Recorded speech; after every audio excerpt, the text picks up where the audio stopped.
Hello viewers, আসসালামু আলাইকুম। আশা করছি সবাই ভালো আছেন। আমি চলে এসেছি আরও একটা ভিডিও নিয়ে। তো আজকে আপনাদেরকে দেখাবো গরু কিংবা খাসির পায়া কিভাবে পরিষ্কার করতে হয়।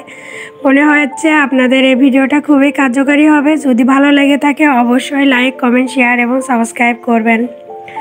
এই সহজ পদ্ধতিটা হয়তো অনেকে জানেন না। আমি এখানে 4টার মতো পায়া নিয়েছি, সেটাকে সুন্দর করে পরিষ্কার করে দেখাবো। বাজার থেকে আমরা পায়া কিনে আনলে সাধারণত পায়াটা ছেলা থাকে, মানে পশমের যে অংশটা এটা ছেলা থাকে। আর যদি আপনারা এই পশম সহ এটা পরিষ্কার করে রান্না করেন তাহলে এর টেস্টটা আরও বেশি থাকবে। তো সেই ক্ষেত্রে আপনাদের বাজার থেকে কেনাটা ঝামেলাটা একটু কম, এটা একটু ঝামেলা বেশি মনে হলেও এটা কিন্তু খুব দ্রুত করা সম্ভব। এখানে আমি 3 লিটারের মতো ফুটান্ত পানি নিয়েছি, মানে পানিটা অনেক আগে থেকে আমি চুলায় খুব ভালো করে ফুটিয়ে জাল করে নিয়েছি।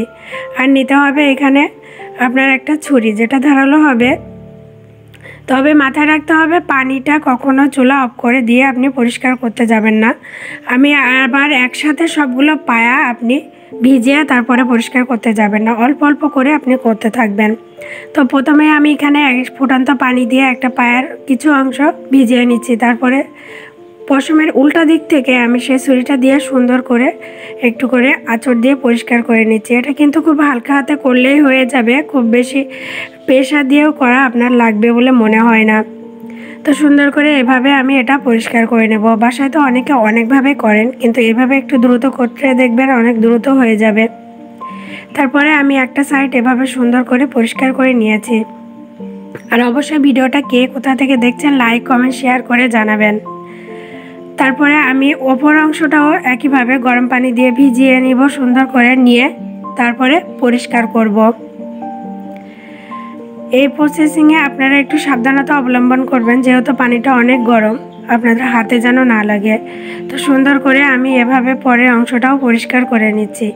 এই ক্ষেত্রে কি হবে, এই যে চামড়ার যে একটা আলাদা লেয়ার, এটা আসলে থেকে যাবে পায়ের সাথে, তখন স্বাদটা আরও সুন্দর লাগবে।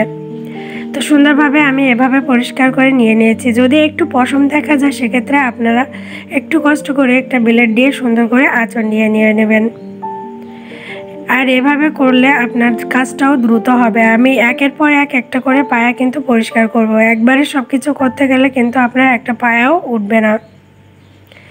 তো সুন্দরভাবে এভাবে পরিষ্কার করে নিতে হবে। পরিষ্কার করে নিলে দেখা যাবে এখানে আর কোনো ছোট পশম থাকবে না। আর যদি থাকে সেটা তো আপনি একবার অবশ্যই পুড়িয়ে নেবেন, সেক্ষেত্রে সেটা উঠে যাবে। অন্যান্য ভিডিও দেওয়া আছে, আপনারা চাইলে সেগুলো দেখে নিতে পারেন। তারপরে আমি পায়ের যে খুরের অংশটা সেটা গরম পানিতে 2 মিনিটের মতো একটুখানি জাল করে নিয়ে এটাও হালকা করে ছুরি দিয়ে জাড়া দিলে উঠে যাবে। আপনারা যদি মনে করেন এটা একটু বেশি সময় ফুটাবেন সেক্ষেত্রে কিন্তু পায়ের টেস্টটা নষ্ট হয়ে যাবে। তারপরে কালো অংশটা আবার একটু ছুরি দিয়ে কেকে পরিষ্কার করে নিব। নেওয়ার পরে আমি এখানে লো মিডিয়াম আঁচে রেখে একটু সুন্দর করে এটা পুড়িয়ে বাদ বাকি পশমের অংশ থাকলে সেটা পুড়ে যাবে। তো সুন্দরভাবে এটা এভাবে পরিষ্কার করা খুবই ইজি। আপনারা চাইলে ঈদের দিন বা যে কোনো সময় মাংস যে পায়া কিনে আনেন সেটা আপনারা পরিষ্কার করতে পারবেন। আশা করছি আপনাদের ভিডিওটা কার্যকরী হবে।